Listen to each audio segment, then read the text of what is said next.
Hello friends, welcome to शिक्षक prep. तो friends, आज 10 नवंबर है और एमपी टेट वर्ग 3 का फर्स्ट शिफ्ट का आपका एग्ज़ाम कंप्लीट हो चुका है। तो आज फर्स्ट शिफ्ट में आपसे कैसे क्वेश्चन पूछे थे उन्हें हम डिस्कस करेंगे। तो चलिए वीडियो स्टार्ट करते हैं फ्रेंड्स और देख लेते हैं आज आपसे कैसे क्वेश्चन पूछे हुए थे। तो सबसे पहला क्वेश्चन है आपके सामने, अभिवृद्धि के बारे में सही कथन चुनिए। तो आपके सामने 4 ऑप्शन थे जिसमें से आपको बताना था कि अभिवृद्धि के बारे में कौन सा सही है। अभिवृद्धि मतलब होता है ग्रोथ, ठीक है। तो इसका राइट आंसर है अभिवृद्धि मात्रात्मक होती है। याद रखेंगे ये क्या होती है, क्वांटिटेटिव होती है। इसकी क्वांटिटी को आप मेज़र कर सकते हैं, जैसे किसी भी पर्सन की हाइट हो गई, वेट हो गया, उस चीज़ को आप माप सकते हैं, मेज़र कर सकते हैं। तो इसीलिए अभिवृद्धि क्या होती है, आपकी मात्रात्मक होती है, ठीक है। नेक्स्ट क्वेश्चन जो आज आपसे पूछा गया था, CWSN का क्या अर्थ है। CWSN क्या होता है, देखिए सबसे पहले इसका फुल फॉर्म आप याद रखेंगे। CWSN होता है चाइल्ड विद स्पेशल नीड, ठीक है, जिसे हिंदी में कहते हैं विशिष्ट आवश्यकता वाले बच्चे, child with special need. Next question देखिए, इकाई योजना उपागम मनोविज्ञान के कौन से सिद्धांत पर आधारित है। तो इसका राइट आंसर आपका था फ्रेंड्स सततता का सिद्धांत, ठीक है, ये इसका राइट आंसर है। नेक्स्ट क्वेश्चन देखिए जो आज आपसे पूछा हुआ था, लक्ष्य वे हैं जो निकट भविष्य में प्राप्त करने योग्य प्रतीत होते हैं। तो इसका राइट आंसर है फ्रेंड्स लघु अवधि, ठीक है। चलिए नेक्स्ट क्वेश्चन, समस्या समाधान में लक्ष्य प्रवणता के संप्रत्यय को किसने प्रस्तावित किया था। तो ये जो लक्ष्य प्रवणता का संप्रत्यय है ना समस्या समाधान में, ये दिया था फ्रेंड्स क्लार्क हल ने। याद रखेंगे किसने दिया था, क्लार्क हल ने। नेक्स्ट क्वेश्चन, जीवन के पहले वर्ष में बच्चों की मृत्यु दर या प्रति 1000 जन्म लेने वाले बच्चों की मृत्यु की संख्या क्या कहलाती है। काफ़ी इंटरेस्टिंग क्वेश्चन ये आपसे पूछा हुआ था CDP वाले पोर्शन में। तो इसे हम कहते हैं फ्रेंड्स बाल मृत्यु दर, ठीक है, क्या कहते हैं, बाल मृत्यु दर, याद रखेंगे। नेक्स्ट क्वेश्चन देखिए, दिवा स्वप्न देखने का व्यवहार किस अवस्था का लक्षण है। यानी कि बच्चों के अंदर जो दिवा स्वप्न का व्यवहार होता है वो कौन सी अवस्था में आता है, कौन सी स्टेज में आता है, ये आपसे पूछा हुआ है। तो फ्रेंड्स ये आता है एडोलेसेंस में, यानी कि किशोरावस्था में। वहाँ पर आपके सामने 4 ऑप्शन रहे होंगे, उसमें से एक आपका किशोरावस्था था। तो किशोरावस्था याद रखेंगे, इसी में क्या होता है, दिवा स्वप्न देखने का व्यवहार बच्चों के अंदर डेवलप हो जाता है।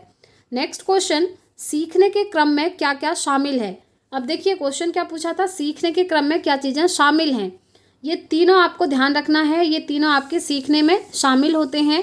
सबसे पहला अभिज्ञान, उसके बाद पुनरावृत्ति और ज्ञान, ये तीनों आपके सीखने के क्रम में आते हैं। अगर इससे अदर कोई ऑप्शन आपके सामने रहेगा ना तो वो आपका सीखने में शामिल नहीं होगा, ठीक। चलिए आगे बढ़ते हैं और नेक्स्ट क्वेश्चन देख लेते हैं। देखिए फ्रेंड्स ये जो क्वेश्चन है ना ये आपको हेल्प करेंगे अगर आने वाले एग्ज़ाम, आपका एग्ज़ाम होने वाला है आने वाले डेट पे, चाहे सेकंड शिफ्ट पे या फिर इसके बाद जो आपके एग्ज़ाम है, तो वहाँ आपको ये काफ़ी हेल्प करेंगे। और सारे सब्जेक्ट हम देखने वाले हैं, CDP हो गया, हिंदी, EVS, जितना भी आपका है, ठीक है। तो नेक्स्ट क्वेश्चन, आंतरिक अभिप्रेरणा का उदाहरण। देखिए अभिप्रेरणा से रिलेटेड भी आपका क्वेश्चन पूछा हुआ है, यानी कि मोटिवेशन जिसे हम कहते हैं। तो मोटिवेशन का उदाहरण कौन सा है, उन 4 ऑप्शन में से आपको एक चूज़ करना था। तो उसमें एक ऑप्शन आपका था, कहानी इसलिए पढ़ी जाती है क्योंकि कहानी पढ़ने में आनंद आता है। तो ये है आपका आंतरिक अभिप्रेरणा का उदाहरण। देखिए आपसे ये भी पूछा जा सकता है कि बाह्य अभिप्रेरणा क्या है। तो दोनों में डिफरेंस मैं आपको क्लियर कर दूं फ्रेंड्स, एक होता है आंतरिक अभिप्रेरणा और एक होता है बाह्य अभिप्रेरणा। आंतरिक अभिप्रेरणा हम उसे कहते हैं जब व्यक्ति किसी काम को इसलिए करता है क्योंकि उसका काम करने में मन है, उसकी रुचि है, उसको आनंद मिलता है, उसे सेटिस्फैक्शन मिलता है उस काम को करने में, तो हम कहते हैं वो व्यक्ति आंतरिक रूप से अभिप्रेरित है। वहीं अगर बाह्य अभिप्रेरणा की बात करें तो जो बाह्य अभिप्रेरणा होती है ना वो किसी न किसी लालच के लिए जब हम काम करते हैं, जैसे हमें किसी चीज़ का लालच है, हम इसलिए उस काम को कर रहे हैं। फॉर एग्जाम्पल जैसे एक कोई बच्चा है जो ग्रेजुएशन में पढ़ाई कर रहा है और उसके पेरेंट्स ने उसको बोला कि अगर आपके ग्रेजुएशन में 90+ % आ गई तो आपको बाइक दिलाई जाएगी। तो बच्चा उसके बाद पढ़ने में लग जाता है। वो इसलिए नहीं पढ़ता है क्योंकि उसकी पढ़ने में रुचि है, वो इसलिए पढ़ता है ताकि अगर उसकी 90+ बन जाएगी तो उसको बाइक मिलेगी। तो बाइक के लालच में वो पढ़ रहा है, दैट मीन्स वो क्या है, वो बाह्य रूप से अभिप्रेरित है, ठीक है। तो दोनों में डिफरेंस याद रखना है और इसका राइट आंसर आपका यही था, जहाँ पर बच्चा आनंद के लिए कोई काम करता है, संतुष्टि के लिए कोई काम कर रहा है। नेक्स्ट क्वेश्चन, 12 वर्ष से 16 वर्ष के बच्चों के लिए हिंदी में डॉक्टर एस जलोटा ने कौन सा परीक्षण प्रतिपादित किया था? डॉक्टर एस जलोटा ने एक परीक्षण दिया था फ्रेंड्स, आप जानते होंगे, 12 से 16 वर्ष के स्टूडेंट्स के लिए। तो उस परीक्षण का बस आपसे नाम पूछा हुआ है, तो नाम है उसका साधारण मानसिक योग्यता परीक्षण। बहुत सिंपल क्वेश्चन था, बहुत इजी, ध्यान रखेंगे। वो क्या है आपका? साधारण मानसिक योग्यता परीक्षण। नेक्स्ट क्वेश्चन, हॉबी क्लब किन बच्चों की गुणवत्ता बनाए रखने में मदद करते हैं? तो ये जो हॉबी क्लब होते हैं ना फ्रेंड्स, ये प्रतिभावान बच्चों के लिए होते हैं, याद रखेंगे। कौन से बच्चों के लिए? प्रतिभावान, ठीक है। नेक्स्ट क्वेश्चन आपका अभिक्रमित अनुदेशन से पूछा हुआ है, जिसे हम इंग्लिश में क्या कहते हैं? Programmed instruction. अब प्रोग्राम्ड इंस्ट्रक्शन भी आपका अनेक प्रकार का होता है, आप जानते ही होंगे। एक लीनियर होता है, एक ब्रांच्ड होता है। तो लीनियर से यहाँ पर क्वेश्चन पूछा हुआ है। लीनियर यानी कि रेखीय अभिक्रमित अनुदेशन, जिसे हम इंग्लिश में कहते हैं लीनियर प्रोग्राम्ड इंस्ट्रक्शन। तो इसके प्रवर्तक कौन है? बहुत इजी क्वेश्चन है एंड आई होप कि सभी स्टूडेंट्स का ये सही भी हुआ होगा। तो रेखीय अभिक्रमित अनुदेशन जो है दिया था BF स्किनर ने, ठीक है। चलिए नेक्स्ट क्वेश्चन, पाठ योजना का प्रमुख बिंदु। देखिए पाठ योजना, इसे आप ज़रूर से पढ़ के जाइएगा। जो लेसन प्लान है वो हर शिफ्ट में आपके क्वेश्चन इससे बनेंगे, आप देखिएगा, क्योंकि प्रीवियस ईयरली भी इससे आपके क्वेश्चन काफ़ी पूछे हुए थे। तो देखिए पाठ योजना का जो सबसे मुख्य बिंदु है वो आपसे पूछा हुआ है। तो सबसे मुख्य बिंदु क्या होता है? विशिष्ट उद्देश्य, ठीक है। चलिए नेक्स्ट क्वेश्चन, प्रच्छा प्रतिमान पर आधारित विधि का नाम बताइए। तो प्रच्छा प्रतिमान पर आधारित जो विधि है फ्रेंड्स, वो है आपकी प्रयोजना विधि, ठीक है। चलिए नेक्स्ट क्वेश्चन देख सकते हैं, लॉरेंस कोहलबर्ग से रिलेटेड है। लॉरेंस कोहलबर्ग द्वारा प्रतिपादित सिद्धांत का नाम बताइए। सिंपली आपको नाम बताना है, बहुत अच्छा क्वेश्चन है। तो लॉरेंस कोहलबर्ग ने जो सिद्धांत दिया था वो क्या था आपका? नैतिक विकास का सिद्धांत, यानी कि मोरल डेवलपमेंटल थियोरी, जो इन्होंने दी थी 1958 में। चलिए नेक्स्ट क्वेश्चन, सर्वप्रथम माध्यमिक स्तर पर प्रयोगशाला स्थापित करने हेतु किसने सिफारिश की थी? देखिए वहाँ पर ना ऑप्शन में 4 ऑप्शन जो थे आपके अलग अलग थे। एक था मुदालियर आयोग, और इसी तरीके से कोठारी आयोग था, एक राष्ट्रीय शिक्षा नीति आपको दिया था। तो इसका राइट आंसर है राष्ट्रीय शिक्षा नीति, जिसे हम इंग्लिश में कहते हैं national education policy, NEP full form याद रखना है, नेशनल एजुकेशन पॉलिसी यानी कि राष्ट्रीय शिक्षा नीति। और इसने क्या किया था? सर्वप्रथम माध्यमिक स्तर पर प्रयोगशाला स्थापित करने के लिए सिफारिश करी थी। चलिए आगे बढ़ते हैं। नेक्स्ट क्वेश्चन है, कोहलर का संबंध किससे है? कोहलर आप जानते हैं चिंपैंजी पर इन्होंने प्रयोग किया था। तो कोहलर का संबंध है फ्रेंड्स अधिगम के सिद्धांत से, इन्होंने वो सिद्धांत भी दिया था, याद रखेंगे, ठीक है। देखिए ऑप्शन आपके सामने काफ़ी सारे थे, अधिगम का सिद्धांत तो हो सकता है, पुनर्बलन का सिद्धांत था। तो इस तरीके से आपको ध्यान रखना है कोहलर किससे रिलेटेड है? लर्निंग की थियोरी से, यानी कि अधिगम के सिद्धांत से।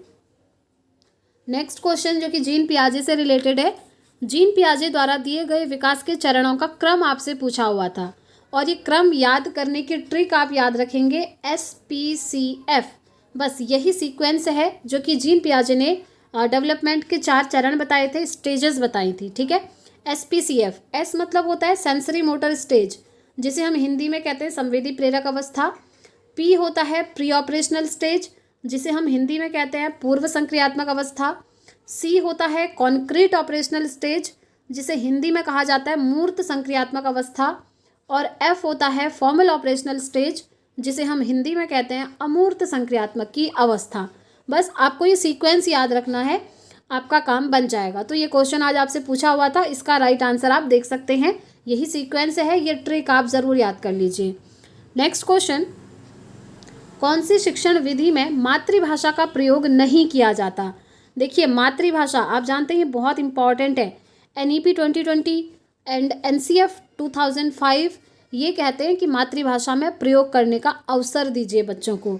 लेकिन एक ऐसी शिक्षण विधि होती है ना फ्रेंड्स, जहाँ पर मातृभाषा में बातचीत नहीं करने दी जाती, तो वो विधि होती है आपकी प्रत्यक्ष विधि, डायरेक्ट मेथड। इसमें क्या होता है कि बच्चों को आप जो भी लैंग्वेज सिखाना चाहते हैं, डायरेक्टली उसी लैंग्वेज में बातचीत करनी होगी। वहाँ पर मातृभाषा यानी कि मदर टंग का यूज़ बिल्कुल भी नहीं होता है।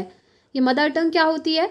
बच्चे की जन्म के बाद जो सबसे पहली लैंग्वेज उसके घर में बोली जाती है, जिसको बच्चा सुनता है और धीरे धीरे बोलना सीखता है, तो वो बच्चे की मदर टंग कहलाती है, यानी कि मातृभाषा कहलाती है।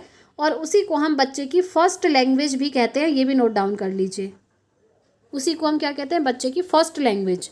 तो जो डायरेक्ट मेथड होती है, प्रत्यक्ष विधि होती है, उसमें मदर टंग में बातचीत नहीं करने दी जाती बच्चे को। ठीक है, चलिए नेक्स्ट क्वेश्चन जो आपसे पूछा हुआ है, अधिगम को प्रेरित करने के लिए सबसे अच्छा तरीका निम्नलिखित में से कौन सा है?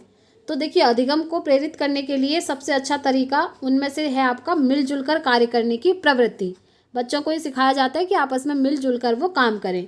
इससे क्या होता है ना, देखिए इससे सहयोगात्मक अधिगम भी बढ़ता है, जैसे कि जिसे हम कहते हैं कोऑपरेटिव लर्निंग।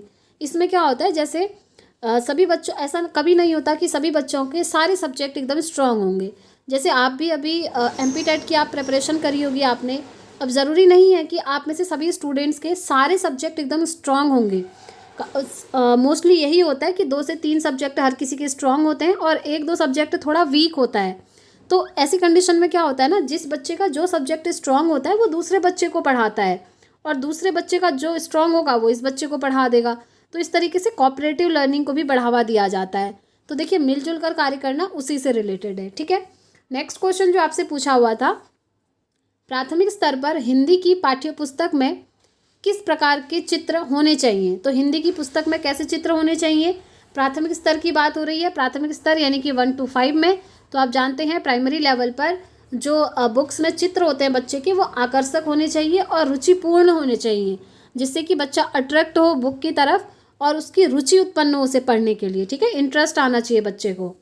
नेक्स्ट क्वेश्चन, एक भाषा शिक्षक के रूप में सबसे बड़ी चुनौती आपके लिए क्या होगी?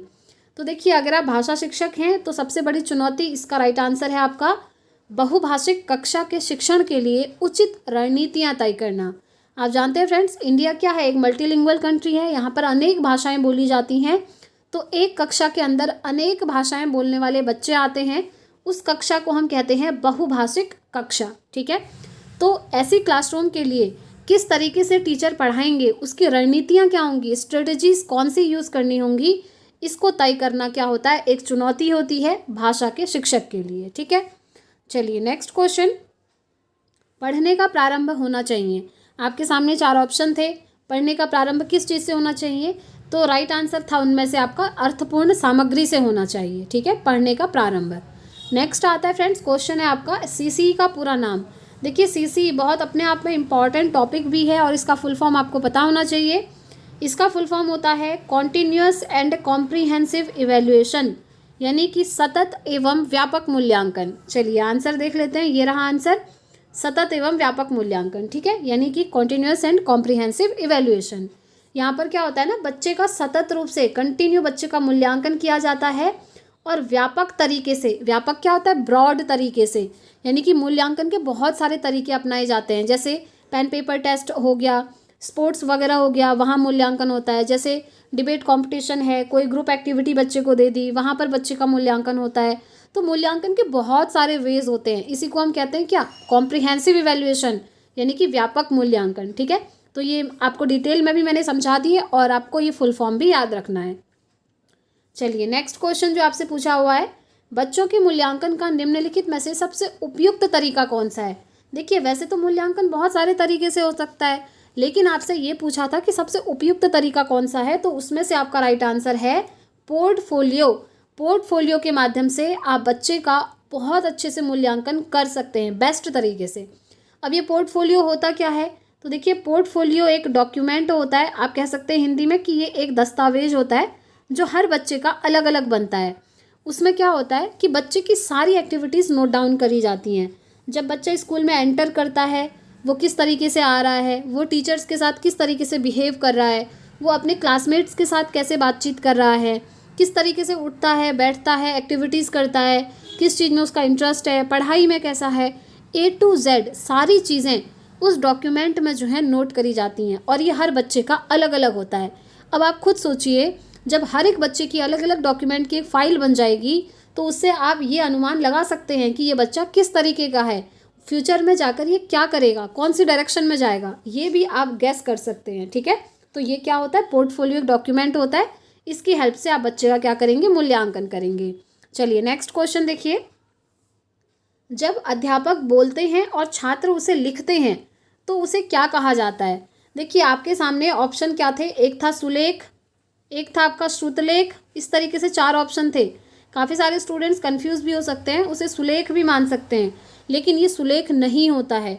अगर अध्यापक कंटिन्यूसली बोल रहे हैं और छात्र लिख रहे हैं तो उसे हम कहते हैं श्रुतलेख। श्रुतलेख मतलब होता है सुन करके लिखना। अध्यापक बोल रहे हैं, छात्र सुन रहा है और छात्र लिख रहा है, इसको हम कहते हैं श्रुतलेख। ठीक है। नेक्स्ट क्वेश्चन, निम्नलिखित में से किस विधि में सबसे पहले बच्चों को उदाहरण दिए जाते हैं और उसके बाद उन्हें नियम बताए जाते हैं? यानी कि जो मेथड आपकी एग्जाम्पल टू रूल चलती है, उदाहरण से नियम की तरफ, उसे हम क्या कहते हैं? इंडक्टिव मेथड, आगमन विधि। याद रखेंगे, ठीक है।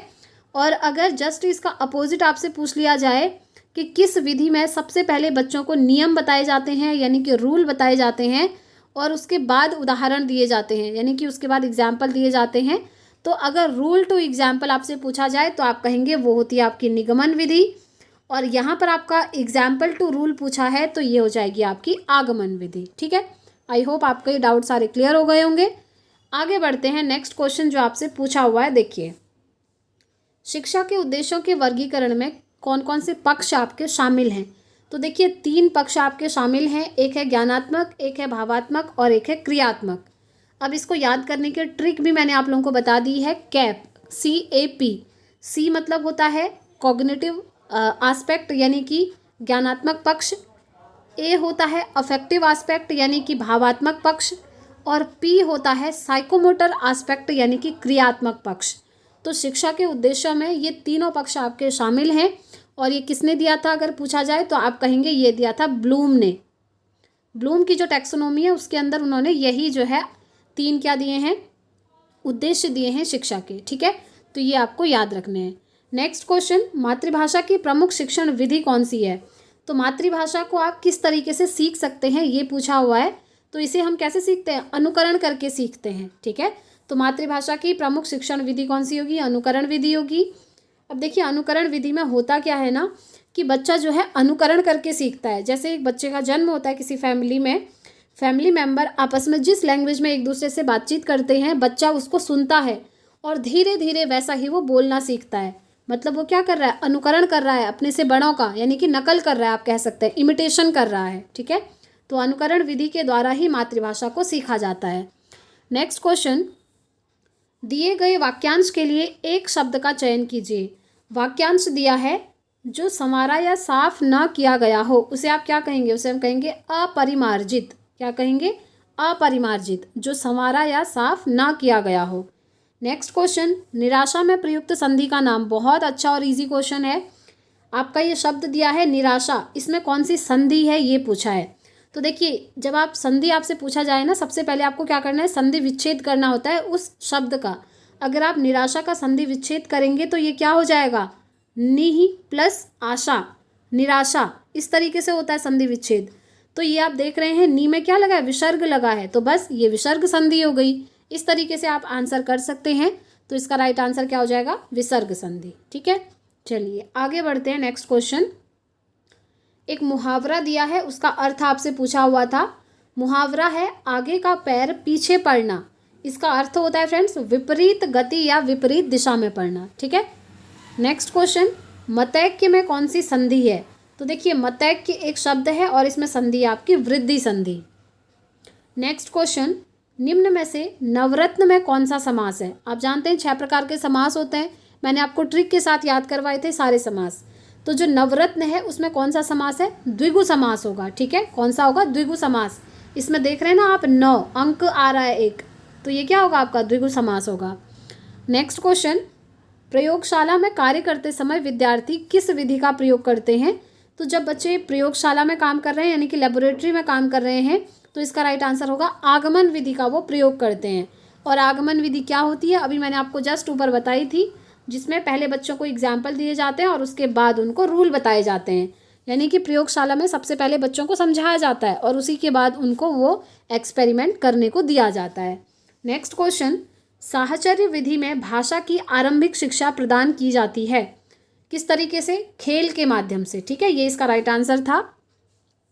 नेक्स्ट क्वेश्चन, बच्चों में भाषा अधिग्रहण के समय सर्वप्रथम प्रयोग होता है, निरर्थक शब्दों का प्रयोग होता है। ठीक है, सबसे पहले तो ये इसका राइट आंसर है।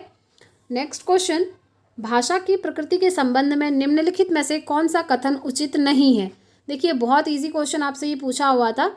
तो कठोरता से व्याकरणिक नियमों का अनुकरण करना ये जो है उचित नहीं है। ठीक है, एक तो आप व्याकरण के नियम को अनुकरण करवा रहे हैं और कठोरता के साथ, तो ये आपका अच्छा नहीं माना जाता है, इसलिए ये इसका आंसर है। नेक्स्ट क्वेश्चन, शिक्षक अधिगम प्रबंधन प्रत्यय के प्रवर्तक कौन है। यहाँ पर शिक्षण होगा। ठीक है, शिक्षण अधिगम प्रबंधन प्रत्यय के प्रवर्तक कौन है, तो नाम याद रखना है, वो है I.K. डेविस। नेक्स्ट क्वेश्चन, वे संसाधन जो हमें प्रकृति द्वारा प्रदत्त होते हैं क्या कहलाते हैं।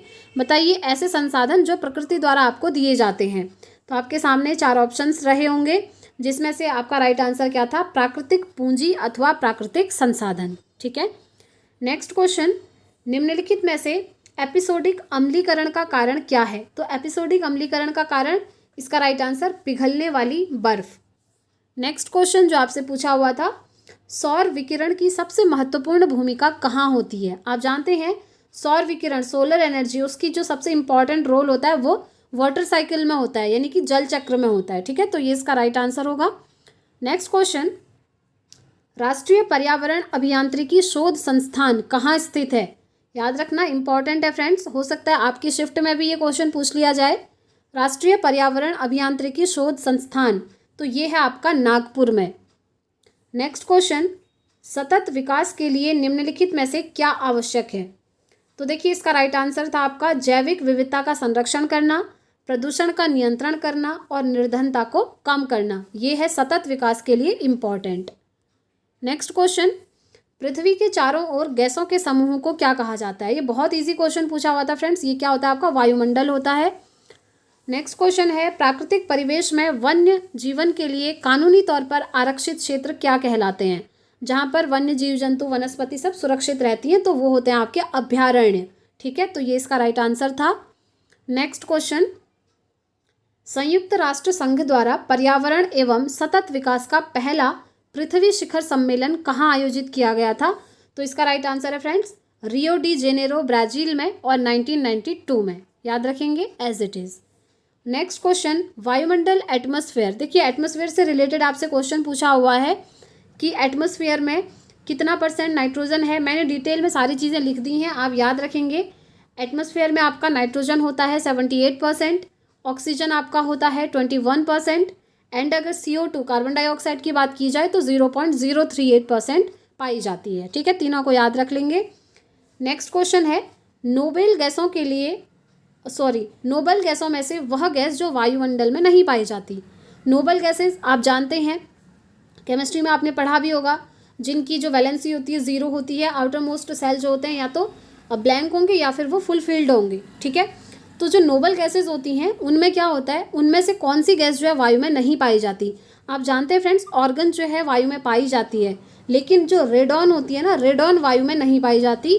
और रेडॉन का सिंबल याद रखेंगे RN।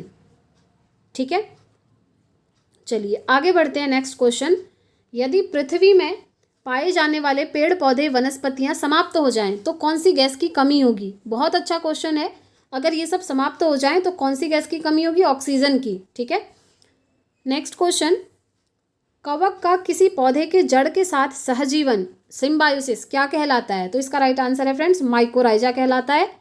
नेक्स्ट क्वेश्चन है, कम विकास की त्रुटि क्या है। तो इसका राइट आंसर था फ्रेंड्स मूल्यांकन की त्रुटि, याद रखना है। आगे बढ़ते हैं। नेक्स्ट क्वेश्चन, कुछ आपसे मैथ से रिलेटेड क्वेश्चन भी पूछे हुए थे। देखिए, गणित की सभी शाखाओं में सबसे प्राचीनतम शाखा कौन सी है। तो इसका राइट आंसर है अंक गणित। नेक्स्ट क्वेश्चन, रेखागणित में प्रायोगिक स्तर पर प्रयुक्त होने वाली शिक्षण विधि कौन सी है।